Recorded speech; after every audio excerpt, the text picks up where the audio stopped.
Assalamu alaikum wa rahmatullahi wa barakatuh. Hope all students are doing well. Class fifth से जब class six में students enter होते हैं तो एक सब्जेक्ट का जो है वो बहुत ज़्यादा खौफ रहता है, दैट इज़ मैथमेटिक्स। क्योंकि मैथमेटिक्स का एक लेवल जो है वो बिल्कुल चेंज हो जाता है और नई चीज़ें बच्चों के सामने आ जाती हैं।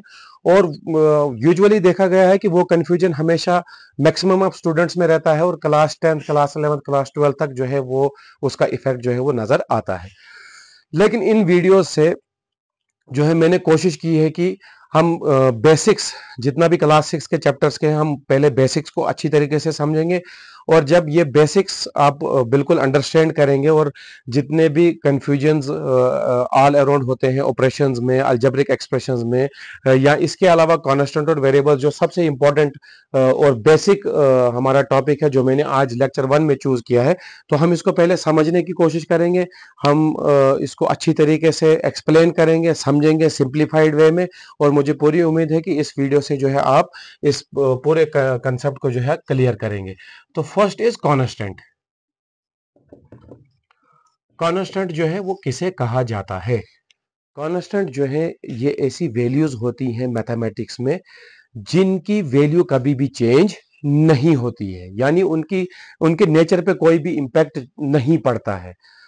जैसे 1, 2, 3, 4, 5, 6 और सो ऑन चलते जाएंगे हम। जितनी भी हमारे पास वैल्यूज हैं जिनकी वैल्यूज पे कोई भी इफेक्ट नहीं पड़ता है, यानी उनकी वैल्यूज हमेशा फिक्स रहती हैं, वो वैल्यूज कभी चेंज नहीं होती हैं, दीज आर कॉल्ड कांस्टेंट। इन्हें क्या कहा जाता है? कांस्टेंट कहा जाता है। Second is variables. वेरिएबल्स को जो है हम एक्सप्रेस करते हैं with the help of alphabets X, small X, Y, Z, A, B, C, P, Q, R. Usually हम 9 अल्फाबेट्स का जो है इस्तेमाल करते हैं किसको एक्सप्रेस करने के लिए? वेरिएबल्स को एक्सप्रेस करने के लिए। और वेरिएबल्स की वैल्यूज जो है वो अकॉर्डिंग टू कंडीशन चेंज होती है, वो कभी भी फिक्स नहीं रहती हैं। उनकी वैल्यूज जो है वो अकॉर्डिंग टू कंडीशन चेंज होती रहती है। जैसे अगर हमारे पास x की वैल्यू 2 है तो सेकंड कंडीशन में x की वैल्यू जरूरी 2 नहीं बल्कि x की वैल्यू 4 हो सकती है। थर्ड कंडीशन में x की वैल्यू 6 हो सकती है। फोर्थ कंडीशन में x की वैल्यू 7 हो सकती है। इसी तरीके से जितने भी वेरिएबल्स हमने इस्तेमाल किए हैं तो इनकी वैल्यूज जो है वो अकॉर्डिंग टू कंडीशन चेंज होती रहती है, इसलिए हम इन्हें कहा कहते हैं वेरिएबल्स। तो हमारे पास पहला कंसेप्ट कौन सा गया? कांस्टेंट, जिनकी वैल्यूज कभी भी चेंज नहीं होती हैं। और कांस्टेंट आपके पास 1, 2, 3, 4, 5, 6, 7, 8, 9 जितने भी आपके पास वैल्यूज आएंगे तो they are known as constant. और वेरिएबल्स जो है अकॉर्डिंग टू कंडीशन, जब इनकी वैल्यूज चेंज होती हैं कंडीशन के अकॉर्डिंग तो इन्हें कहा जाता है वेरिएबल्स। तीसरा एक इंपॉर्टेंट टर्म्स आता है हमारे पास, they are known as literals. क्या कहा जाता है इसको? लिटरल्स कहा जाता है। ठीक, they are also same as that of variables. हम इन्हें वेरिएबल्स ही कहते हैं, लेकिन एक फर्क होता है वेरिएबल्स और लिटरल्स में। लिटरल्स जो है हम उन वाली वैल्यूज को कहते हैं जिनकी वैल्यूज जब फिक्स हो जाती है, यानी they are the part of variables. ये होते ही है वेरिएबल्स, लेकिन होता क्या है कि इनकी वैल्यूज को जो है वो फिक्स किया जाता है। जैसे अगर हम पाई कहेंगे, पाई जो है इट इज ए सिंबल, ये हमारे पास सिंबल है जिसका वैल्यू कितना है? 22/7। 22/7, यानी अगर आप दुनिया के किसी भी कोने में जाओगे तो पाई का वैल्यू आपके पास 22/7 है। Pi is a symbol, 22/7 is a value which has been fixed for the pi. Pi के लिए जो है इस वैल्यू को फिक्स कर दिया गया है। तो इस पाई को जो है हम क्या कहेंगे? लिटरल्स कहेंगे। क्या कहेंगे? लिटरल्स कहेंगे। इसी तरीके से जब आप हायर क्लासेस में जाओगे आपके पास एक नंबर आएगा, they are it is known as Avogadro's number. Avogadro's number.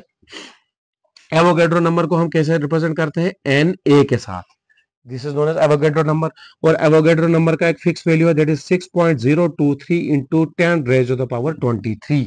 Avogadro number जो है इसको हम रिप्रेजेंट करते हैं एन ए के साथ और इसका वैल्यू है 6.023 इंटू 10⁻23। और जब इसका वैल्यू फिक्स होता है और इस फिक्स वैल्यू होने के बाद हम इस एवोगैड्रो नंबर को क्या कहते हैं, लिटरल्स कहते हैं। क्या कहते हैं, लिटरल्स। इसी तरीके से आपने पढ़ा होगा ई, ई का मतलब हुआ यूलर्स नंबर। क्या मतलब हुआ, Euler's number. It is a symbol, it is a symbol, और इसका वैल्यू होता है 2.71828। ये आपके पास फिक्स वैल्यू है, और जब आप इस वैल्यू को फिक्स करते हो तो इस ई को कहा जाता है लिटरल्स। ठीक, तो इस लिटरल्स को समझने से पहले हम फिर दोबारा से कॉन्स्टेंट को समझेंगे। कॉन्स्टेंट जो है हमारे पास ऐसी टर्म्स होती हैं, ऐसी वैल्यूज होती हैं जिनकी वैल्यूज हमेशा फिक्स रहती है, वो कभी चेंज नेचर के अकॉर्डिंग नहीं होती हैं। वेरिएबल्स अकॉर्डिंग टू कंडीशन इनकी वैल्यूज बदलती रहती हैं, तो these are known as variables. Literals जो है they are also the part of variables. ये भी वेरिएबल्स के जैसे होते हैं, लेकिन इनमें एक इंपॉर्टेंट, एक खास, एक डिस्टिंग्विश फर्क ये होता है कि लिटरल्स में जो है जब किसी सिंबल को वैल्यू असाइन की जाती है तो उसे हम लिटरल्स कहते हैं, उसे हम लिटरल्स कहते हैं। जैसे अगर आपके पास एक क्वेश्चन होगा ऐसे, x plus Y plus Z is equal to 9 for x is equal to 2, y is equal to 3, z is equal to 7। ये आपके पास एक टर्म है, मान लो टर्म है आपके पास x plus Y plus Z is equal to 9 for x is equal to 2, y is equal to 3, z is equal to 7। यानी अब आपने यहां पे क्या किया, x की वैल्यू फिक्स हो गई, that is x is equal to 2। अब कंडीशन में इसकी कोई वैल्यू चेंज नहीं हो रही है। y is equal to 3, z is equal to 7। जब आपने वेरिएबल्स की वैल्यूज को जो है फिक्स कर दिया तो they are known as literals. इनको क्या कहा जाता है, लिटरल्स कहा जाता है। ठीक, तो मुझे उम्मीद है कि आप जो है इसको समझ गए होंगे। These are known as literals. ठीक, अब नेक्स्ट समझने से पहले हम फिर दोबारा से कहां पे आएंगे, कॉन्स्टेंट्स पे आएंगे। कॉन्स्टेंट में हम एक वैल्यू को चूज करेंगे, दैट इज 8। This is 8। ठीक, अब समझ अब हम इसको कैसे समझेंगे, ध्यान रखिए। This is 8। अब मैं इसके सामने हूं, बोर्ड के सामने हूं। अब मेरा राइट हैंड इस तरफ है और लेफ्ट हैंड इस तरफ है। ठीक, तो किसी भी नंबर के लेफ्ट साइड पे, किसी के नंबर के लेफ्ट साइड पे जो साइन असाइन होता है वो उस नंबर की वैल्यू को प्रेजेंट करता है, वो उस नंबर की वैल्यू को प्रेजेंट करता है। आप शायद ये समझे नहीं होंगे, मैं इसको फिर इलाबोरेट करूंगा। ध्यान रखिए, हमने एक नंबर को चूज किया और ये नंबर 8 है, और मैं बच्चों से ये पूछ रहा हूं कि आप बताइए जी इस 8 की वैल्यू क्या है, whether it is a positive और इट इज ए नेगेटिव। तो आपने फैसला कैसे करना है कि whether it is a positive और नेगेटिव। अगर इसके लेफ्ट पे, अगर नंबर के लेफ्ट पे कोई भी साइन असाइन नहीं है, कोई भी साइन असाइन नहीं है, तो it is considered to be as positive. It is considered to be as positive. बहुत इंपॉर्टेंट कंसेप्ट है, जब हम इस पे आगे ऑपरेशंस करेंगे तो वहां पे इजी वे से हमें ऑपरेशंस में कभी भी कंफ्यूजन नहीं होगा। यानी हमारे पास ये नंबर 8 है। 8 का आपका, जब आप इसको अपने फ्रंट से देखोगे, इसका राइट साइड ये है, इसका लेफ्ट साइड ये है। लेफ्ट साइड पे जो इस पे साइन होगा वो इसकी वैल्यू को डिसाइड करेगा। अगर इसकी लेफ्ट साइड पे कोई भी साइन नहीं है, अगर किसी भी नंबर, जो भी आप नंबर लोगे, जो भी आप कांस्टेंट नंबर लोगे, और इतना भी अगर हम इसको इलाबोरेट और करना चाहें, जितने भी कांस्टेंट हैं, जितने भी वेरिएबल्स हैं, जितने भी लिटरल्स हैं आपके पास, उनका राइट साइड और लेफ्ट साइड डिसाइड करेगा whether the number, the constant number, the variable, the literal is negative और पॉजिटिव। तो वो आपने कैसे समझना है, देखिए this is a number, number का राइट साइड है और नंबर का लेफ्ट साइड है। ठीक, तो आपके लेफ्ट साइड पे, this is left side and this is right side, left side पे जब कोई भी साइन नहीं होगा तो हम उसे कंसीडर करते हैं पॉजिटिव। यानी 8 का वैल्यू जो है वो क्या है, इट इज पॉजिटिव। तो हम समझ रहे थे कि वैल्यू 8। ठीक, तो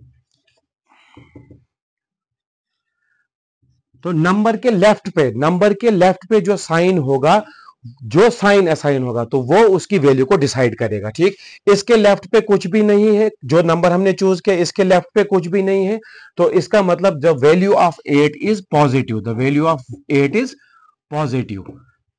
दिस इज 8, हम दोबारा से लिखेंगे, और हमने यहां पे लिखा माइनस, हमने लिखा माइनस। ठीक, दिस इज 8, हम फ्रंट से देख रहे हैं, this is right side, this is left side, इसके लेफ्ट पे माइनस है, लेफ्ट पे जो साइन होगा वही वैल्यू जो है वो डिसाइड करेगा उस नंबर की। This is negative, this is negative. अगर यही 8 होगा और इसके राइट साइड पे माइनस लिखा है और इसके लेफ्ट साइड पे कोई भी वैल्यू नहीं लिखी है, इसके लेफ्ट साइड पे कोई भी साइन नहीं दिया है, तो अंडरस्टूड है इस राइट साइड पे माइनस होने से इस 8 की वैल्यू पे कोई भी इफेक्ट नहीं पड़ेगा, क्योंकि इसके लेफ्ट साइड पे कोई भी साइन नहीं है। तो जब कोई भी साइन नहीं होता तो वो वैल्यू हमेशा पॉजिटिव रहती है, वो हमेशा वैल्यू पॉजिटिव रहती है। ठीक, अब देखिए इसका एप्लीकेशन कहां पे है, ये हमें सबसे इंपॉर्टेंट चीज समझनी है, ध्यान रखें। एग्जांपल, हम सबसे पहले लिखेंगे एडिशन ऑफ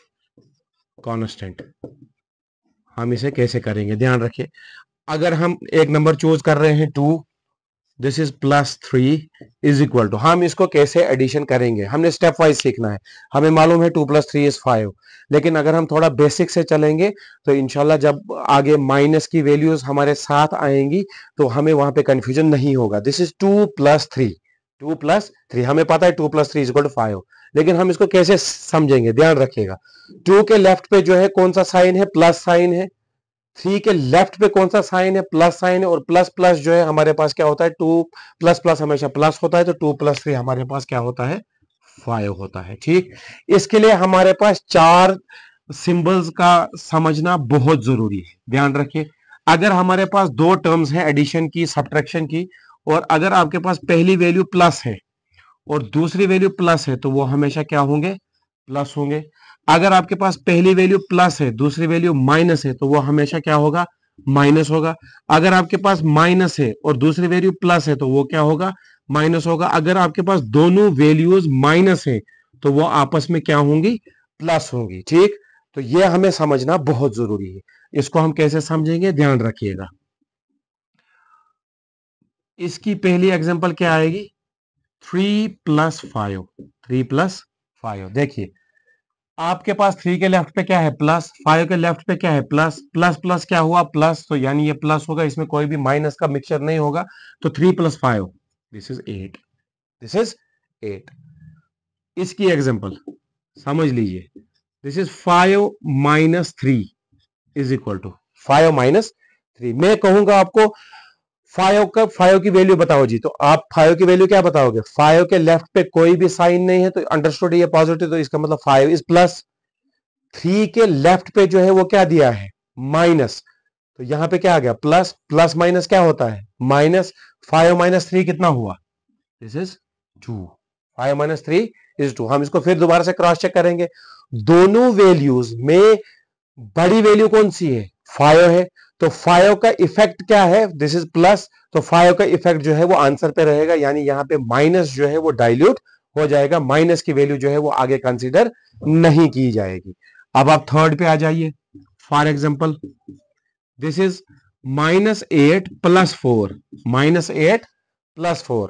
अब ध्यान रखिएगा, 8 के लेफ्ट पे क्या है, दिस इज माइनस, 4 के लेफ्ट पे क्या है, प्लस, माइनस प्लस क्या हुआ, माइनस, माइनस प्लस क्या हुआ, माइनस। मैंने आपको यह समझाया, देखिए plus plus is plus, plus minus is minus, minus plus is minus, minus minus is plus. तो थर्ड एग्जांपल में हमने क्या लिया है, -8 + 4। 8 के लेफ्ट पे माइनस है, 4 के लेफ्ट पे प्लस है, माइनस प्लस हुआ माइनस, यानी बड़े से छोटा माइनस हो जाएगा। 8 - 4 इज 4, 8 - 4 इज 4। अब दोबारा से हम क्वेश्चन को चेक करेंगे, देखिए इसके साथ वैल्यू माइनस है, इसके साथ वैल्यू प्लस है, दोनों में से बड़ा कौन सा है, दोनों में से बड़ा 8 है, तो 8 के साथ साइन क्या है, माइनस, तो ये माइनस डाइल्यूट नहीं होगा, बल्कि ये पूरे इस आंसर पे जो है वो असर करेगा, और आपका जो आंसर है दैट इज 4, दैट इज -4। इसी तरीके से हम फोर्थ एग्जांपल लेंगे। अगर हमारे पास है -4 दैट इज इक्वल टू, देखिए जी हम इसको कैसे सॉल्व करेंगे। 4 के लेफ्ट पे क्या है माइनस, 4 के लेफ्ट पे क्या है माइनस, माइनस माइनस क्या हुआ प्लस, माइनस माइनस क्या हुआ प्लस, 4 प्लस 4 क्या हो गया 8, दोनों के साथ माइनस है तो यहां पे इसके साथ माइनस आएगा ही आएगा। इसी तरीके से अगर हम इसमें दूसरे एग्जांपल लेंगे -3 - 5 इज इक्वल टू, ध्यान रखिए दिस इज 3 के लेफ्ट पे क्या है माइनस, 5 के लेफ्ट पे क्या है माइनस, माइनस माइनस क्या हुआ प्लस, 3 + 5 इज 8, 3 + 5 इज 8, 3 + 5 इज 8। तो यहां पे दोनों माइनस में क्या होगा, माइनस माइनस प्लस हुआ, 3 + 5 8, तो दोनों माइनस का जो है एक माइनस आएगा, तो इसका आंसर जो है वो -8 के बराबर आएगा। मैं होप करता हूं कि आप जो है इन एग्जांपल से जो है ये चीजें सीख गए होंगे। तो नेक्स्ट हम कोशिश करेंगे क्वेश्चंस को सॉल्व करने की, जो कांस्टेंट के ऑपरेशंस है हम उसको सॉल्व करेंगे और इंशाल्लाह जितने भी कंफ्यूजन है वो क्लियर करेंगे हम। जैसे फॉर एग्जांपल 4 + 4, 4 + 4, तो 4 + 4 को हम कैसे सॉल्व करेंगे, देखिए 4 के लेफ्ट पे प्लस है और यहां पे भी 4 के लेफ्ट पे जो है वो प्लस है, तो प्लस प्लस क्या हुआ प्लस, 4 + 4 कितना हुआ 8। ठीक, चलिए जी नेक्स्ट हमारे पास है 6 - 3 इज इक्वल टू, 6 - 3 हमने ऑपरेट करना है। 6 के लेफ्ट पे क्या है प्लस, 3 के लेफ्ट पे क्या है माइनस, प्लस माइनस क्या हुआ माइनस, 6 - 3 कितना हुआ जी 3। अब इसको हम दोबारा से क्वेश्चन पे देखेंगे। देखिए 6 के जो इन दोनों में से बड़ा कौन सा है 6 है, 6 के साथ जो है साइन कौन सा है प्लस का, तो प्लस जो है वो डाइल्यूट नहीं होगा और वो आंसर पे इफेक्ट करेगा और आपका आंसर 3 है। अगर हम इस क्वेश्चन को लिखेंगे 3 - 6, 3 - 6, देखिए जी 3 के लेफ्ट पे क्या है प्लस, 6 के लेफ्ट पे क्या है minus, plus minus is minus, plus minus is minus, तो 6 - यानी बड़े से छोटा निकलेगा, 6 - 3 कितना हुआ 3। दोनों में बड़ा कौन सा है, दोनों में बड़ा 6 है, तो 6 के साथ क्या है माइनस, तो आगे इफेक्ट किसका पड़ेगा बड़े का इफेक्ट पड़ेगा। इसी तरीके से -9 + 6, -9 + 6, अब देखिए जी हमारे पास दो टर्म्स है, वन इज -9 और दूसरा है +6। 9 के लेफ्ट पे क्या है माइनस, 6 के लेफ्ट पे क्या है प्लस, माइनस प्लस माइनस, 9 - 6 कितना हुआ 3। दोनों में से बड़ा कौन सा है, दोनों में से बड़ा 9 है, 9 के साथ सिग्नेचर जो है वो माइनस का है तो इफेक्ट माइनस का पड़ेगा। अब आगे चलिए -15 + 25 इज इक्वल टू, कैसे हम सॉल्व करेंगे, देखिए 15 के लेफ्ट पे क्या है माइनस, 25 के लेफ्ट पे क्या है plus, minus plus is minus, minus plus is minus, 25 - 15 कितना हुआ जी 10। दोनों में बड़ा कौन सा है 25, 25 का इफेक्ट प्लस है तो प्लस जो है यहां पे इफेक्ट करेगा और माइनस जो है वो डाइल्यूट हो जाएगा, माइनस से कोई इफेक्ट नहीं पड़ेगा। तो इन सारे क्वेश्चंस को हम सॉल्व करेंगे नेक्स्ट लेक्चर में भी, लेकिन इसमें समझना बहुत जरूरी है कि अगर हम एडिशन में या सब्ट्रैक्शन में दो टर्म्स लेते हैं, क्या लेते हैं दो टर्म्स लेते हैं, तो उसके लिए हमें इन 4 बेसिक रूल्स का याद रखना बहुत जरूरी है। अगर हमारे पास दोनों टर्म्स पॉजिटिव होंगी, अगर हमारे पास दोनों टर्म्स पॉजिटिव होंगी यानी कहीं भी माइनस का इफेक्ट नहीं होगा, तो प्लस प्लस हमेशा प्लस ही होता है। अगर हमारे पास एक टर्म प्लस है और दूसरी माइनस है तो प्लस माइनस क्या होगा माइनस होगा। अगर आपके पास एक टर्म माइनस है और दूसरी प्लस है, माइनस प्लस क्या हुआ माइनस होगा। लेकिन यहां पे आपने इन दोनों में एक चीज का ख्याल बहुत जरूरी रखना है कि बड़े नंबर के साथ कौन सी टर्म है। अगर बड़े नंबर के साथ टर्म माइनस है तो आंसर पे माइनस आएगा, अगर बड़े नंबर के साथ जो है प्लस है तो आंसर में प्लस आएगा। फिर लास्ट पे आपके पास जो है दो ऐसे नंबर्स होंगे जिन दोनों के साथ माइनस होगा, दोनों के साथ माइनस होगा, तो माइनस माइनस प्लस आएगा, तो वो दोनों नंबर जो है वो क्या होंगे, ऐड ऑन होंगे, लेकिन माइनस का इंपैक्ट जो है उस पर रहेगा, आंसर हमेशा आपका माइनस में ही रहेगा। तो इसको फिर दोबारा से समझिए, अगर आपके पास दो टर्म्स हैं प्लस प्लस तो वो हमेशा प्लस होगा, अगर आपके पास प्लस माइनस है तो माइनस होगा, अगर आपके पास माइनस प्लस है तो माइनस होगा, अगर आपके पास दोनों टर्म्स माइनस है तो वो हमेशा प्लस होंगी, वो हमेशा प्लस होंगी। होप कि क्लास 6 के स्टूडेंट्स जो भी इस वीडियोस को देखेंगे और इसके अलावा जितने भी स्टूडेंट्स चाहते हैं कि अगर उनमें कोई कंफ्यूजन है तो वो इस पे फीडबैक भी दे सकते हैं, आप जो है कमेंट भी कर सकते हैं, आप जो है कांटेक्ट भी कर सकते हैं, हम आपको व्हाट्सएप नंबर भी प्रोवाइड करेंगे, तो आप जो है वो हमें कंफ्यूजन बता सकते हैं, तो इंशाल्लाह हम वो कोशिश करेंगे जो हमारे आने वाले लेक्चर्स होंगे हम उन कंफ्यूजन के आपको क्लियर करें।